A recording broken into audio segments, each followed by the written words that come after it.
Hello प्यारे दोस्तों, मैं आपका मनोज कानपास सर आपकी डिमांड पर लेकर के आया हूँ Hindi to English translation series. ये सीरीज बिगिनर्स और इंटरमीडिएट दोनों लेवल्स के बच्चों के लिए बहुत ही हेल्पफुल है। यहाँ पर हम लोग सीखने वाले हैं ट्रांसलेशन बहुत ही आसान तरीके से और बहुत ही डिटेल्ड तरीके से। तो गाइज, अगर अभी तक आपने इस चैनल को सब्सक्राइब नहीं किया है तो प्लीज़ ज़रूर कर लें और बेल आइकन दबाना बिल्कुल मत भूलिएगा। चलिए शुरुआत करते हैं अपने ट्रांसलेशन की। और हमारा सबसे पहला सेंटेंस है, एक बार जंगल में एक शेर रहता था। तो अगर हम इस सेंटेंस को देखें तो ये हमें बता रहा है कि ये कुछ पास्ट के बारे में बात है, क्योंकि ये जो लास्ट लेटर है ये बता रहा है कि ये था है। तो हिंदी सेंटेंसेस में जो लास्ट लेटर होता है वो हमें बता देता है पास्ट है, प्रेजेंट है या फ्यूचर है। तो ये पास्ट हो गया।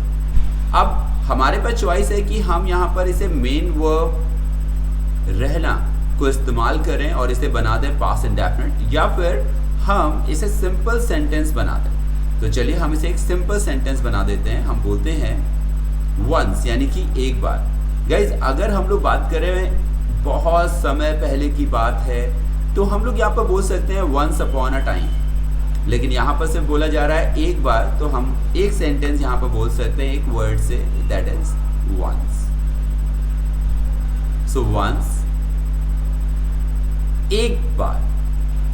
अब कोई चीज है, यानी कि किसी चीज के होने की बात हो रही है और हमारे पास कोई पर्टिकुलर सब्जेक्ट नहीं है, तो हम लोग एक प्रॉक्सी सब्जेक्ट यूज करेंगे, that is there. Once there.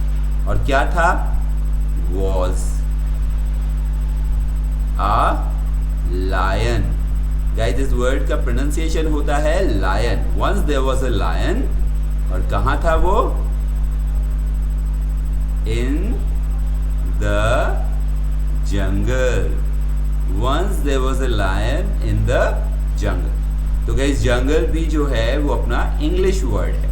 so once there was a lion in the jungle।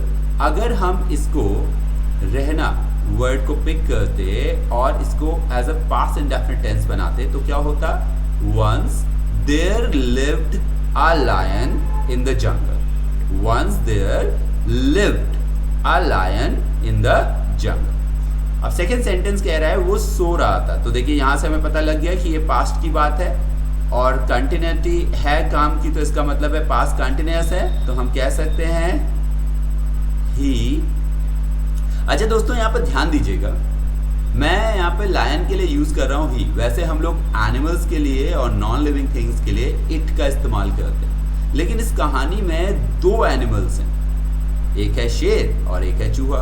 अगर हमने दोनों के लिए इट का इस्तेमाल किया तो कई बार ये कंफ्यूजिंग हो जाएगा, तो इसलिए यहाँ पर मैं शेर के लिए ही का इस्तेमाल कर रहा हूँ। अगर इस कहानी में एक ही एनिमल होता तो मैं इट का इस्तेमाल करता। तो यहाँ पर शेर के लिए ही और चूहे के लिए हम लोग इट का इस्तेमाल करेंगे। तो वो सो रहा था, तो ही वॉज। स्लीप माने होता है गाइस सोना, तो हम कह सकते हैं दैट ही वॉज स्लीपिंग। अब इस सेंटेंस को भी अगर हम चाहें तो सिंपल टेंस में बना सकते हैं। वो कैसे? हम कह सकते हैं कि वो जो था वो सोया हुआ था। तो गाइस, एक एडजेक्टिव होता है हमारा asleep। asleep। तो हम सेंटेंस कह सकते हैं दैट ही was asleep। ये एक साथ लिखेंगे तो ये जो वर्ड है ये है हमारा एडजेक्टिव। एडजेक्टिव क्या होता है? वो वर्ड जो नाउन या प्रोनाउन को क्वालिफाई करते हैं। तो asleep मतलब कि सोया हुआ, जैसे awake मतलब होता है जगा हुआ।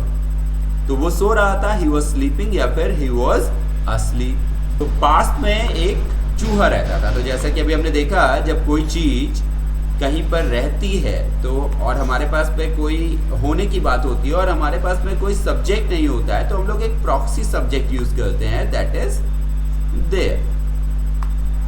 तो हम कह सकते हैं दैट देयर। और क्या करता था? वो रहता था। तो यहां पर हम इसे मेन वर्ब में ले लेते हैं, हम बोलेंगे देयर लिव्ड। और कौन था वो? आ माउस। और गाइस पास में रहता था और यहाँ पे कोई और ऑब्जेक्ट तो है नहीं, तो जब हमें बिना ऑब्जेक्ट के कोई प्रेपोजिशन यूज करनी हो पास में के लिए तो वो होती है नियर बाई। याद रखिएगा, अगर हमारे पास में यहाँ पर कोई ऑब्जेक्ट होता तो हम नियर बोल देते, जैसे पेड़ के पास तो नियर अ ट्री, लेकिन यहाँ पर अब नियर बाय आ रहा है, उसके बाद कोई ऑब्जेक्ट नहीं है इसलिए nearby. So there lived a mouse nearby, पास में एक चूहा रहता था। ये अपने बिल से निकला और शेर के ऊपर छलांग लगाने लगा। अब ये कौन है? चूहा, क्योंकि दो कैरेक्टर हैं, एक है चूहा और एक है शेर। अब वो शेर के ऊपर छलांग लगा रहा है तो ऑब्वियस सी बात है ये चूहा होगा। तो मैंने क्या बोला था, एक के लिए हम लोग इस्तेमाल करेंगे प्रोनाउन इट और दूसरे के लिए ही। सो चूहे के लिए हम लोग इस्तेमाल कर रहे हैं इट। सो इट कम मतलब होता है आना, और कम की सेकेंड फॉर्म होती है केम और थर्ड होती है कम। सो इट केम आउट, ये बाहर आया। कहां से? Of. It came out of its, अपने, और बिल से यानी कि होल, एंड, और छलांग लगाने लगा, कोई काम शुरू कर दिया इसने। तो इट और शुरू करने को बोलते हैं बिगिन। तो बिगिन की सेकेंड फॉर्म होती है बिगिन और थर्ड होती है begin. And it began to jump, it began to jump. और शेर के ऊपर ये छलांग लगा रहा था, यानी नीचे से ऊपर कूदा होगा। तो it began to jump upon. अब ये कोई शेर पर्टिकुलर वाला है ना जिसके बारे में हम बात कर रहे थे, तो it will be the lion. And it began to jump upon the lion. तो यहां पर आप देख सकते हैं बिगिन एक वर्ब इस्तेमाल हो रही है और एक कम। तो कम की सेकेंड फॉर्म केम और बिगिन की सेकेंड फॉर्म बिगेन। शेर जाग गया। तो कौन सा शेर है? कोई पर्टिकुलर शेर है, तो फिर से वही The lion woke up. Wake की second form woke up. The lion woke up. उसने चूहे को पकड़ लिया। अब यहां उसने किसके लिए है? शेर के लिए। तो he, कैच माने होता है गाइस पकड़ना, तो कैच की सेकेंड फॉर्म होगी caught. He caught, और ये चूहा भी कोई पर्टिकुलर चूहा है, तो he caught the mouse. उसने चूहे को पकड़ लिया। He caught the mouse. Catch, caught, caught. चूहा दया के लिए गुहार लगाने लगा। तो गाइस जब हम किसी की दया याचना करें, किसी से बहुत बुरी तरह से मदद मांगे, तो उसके लिए हमारे पास एक वर्ड होता है beg. सो जो चूहा था वो दया के लिए गुहार लगाने लगा, तो चूहे ने क्या करा? The mouse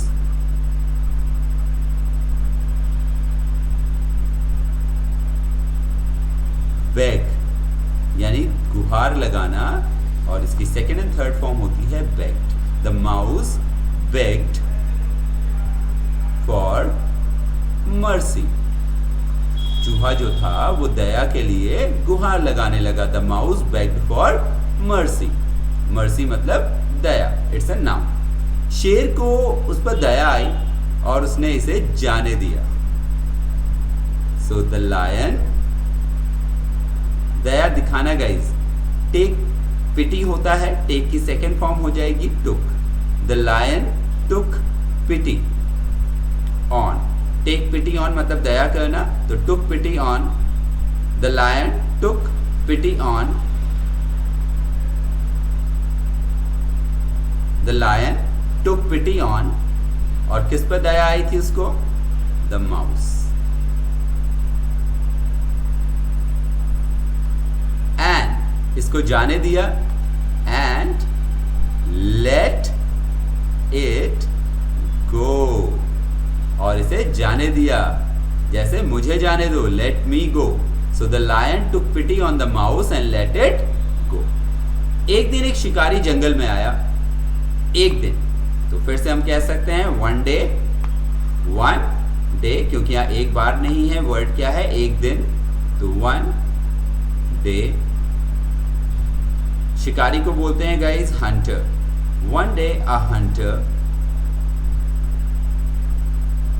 one day a hunter came, come की सेकेंड फॉर्म केम, और कहाँ आया, इनटू, किसी चीज के अंदर प्रवेश करने के लिए हम इनटू का इस्तेमाल करते हैं preposition, came into the jungle. One day a hunter came into the jungle, किसी चीज के अंदर हम प्रवेश कर रहे हैं बाहर से, तो इनटू प्रेपोजिशन यूज हो रही है, और कम की सेकेंड फॉर्म केम, और हंटर यानी शिकारी।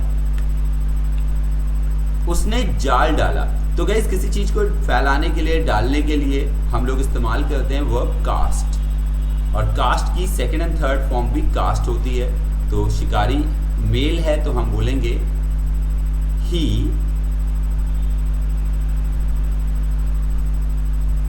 कास्ट, ही कास्ट।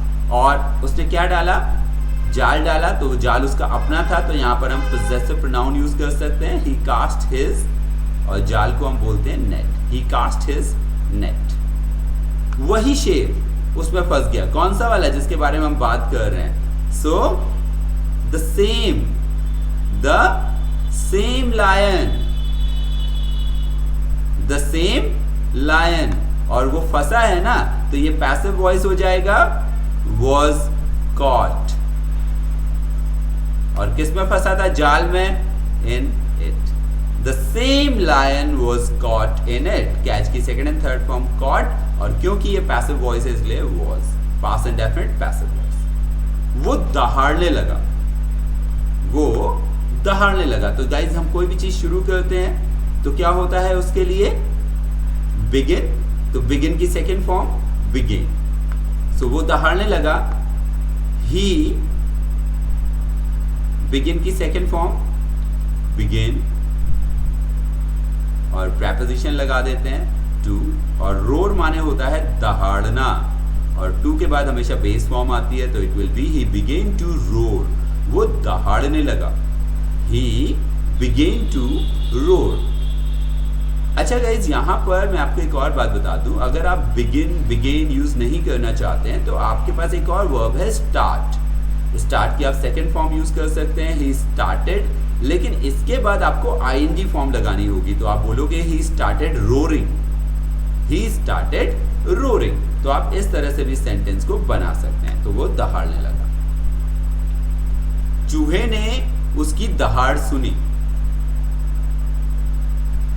तो चूहा है कौन सा, द माउस, क्योंकि हम पर्टिकुलर चूहे के बारे में बात कर रहे हैं। और किसकी, सुनने के लिए होता है हेयर, हेयर की सेकेंड एंड थर्ड फॉर्म होती है guys heard, the mouse heard, और किसकी दहाड़ सुनी, हिज, और दहाड़ रोर जो है वो वर्ब भी है, तो his roar, the mouse heard his roar. यहाँ पे हिज का मतलब है लायन, वो बाहर आया, वो कौन, चूहा, तो हम इट बोल रहे हैं चूहे के लिए, तो it came out, it came out. उसने जाल काट दिया, अब किसने जाल काटा, शेर तो फंसा हुआ था, चूहे की बात हो रही है, तो इट।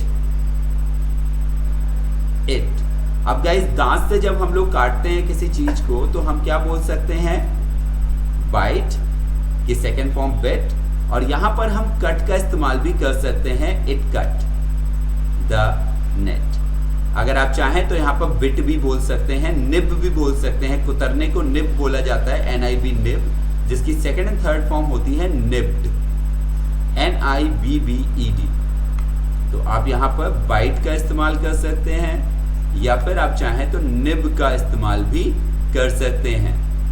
बाइट की सेकेंड एंड थर्ड फॉर्म होती है गाइस बिट और बिटन, जबकि निब की सेकेंड एंड थर्ड फॉर्म में आपको सीधे सीधे BBED कर देना है, एंड निप्ड। यही सेकेंड फॉर्म होगी, यही थर्ड फॉर्म होगी। तो इसका मतलब है दांत से काटना, और इसका मतलब है कुतरना। तो किसने जाल को काटा है, चूहे ने काट दिया है। Let's see what happens next. शेर आजाद था, तो द लायन वॉज फ्री, क्योंकि अब वो जाल से बाहर आ गया था। The lion was free. उसने चूहे को धन्यवाद दिया। किसने? लायन ने। तो ही थैंक्ड। तो गाइस थैंक मतलब होता है शुक्रिया अदा करना। तो थैंक की सेकंड एंड थर्ड फॉर्म होती है थैंक्ड। ही थैंक्ड और किसको? The mouse. He thanked the mouse.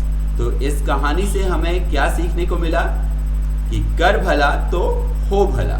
अगर आप किसी के लिए कुछ अच्छा करते हैं तो आपके साथ भी अच्छा जरूर होता है। And the whole story is there in front of you, so that कि आप आराम से इसे देख पाएं और अच्छे से इसे नोट कर पाएं। तो गाइस कमेंट करके जरूर बताइएगा इस स्टोरी आपको कैसी लगी। और हाँ, चैनल को सब्सक्राइब करना, लाइक करना, शेयर करना और अच्छे अच्छे कमेंट करना बिल्कुल मत भूलिएगा।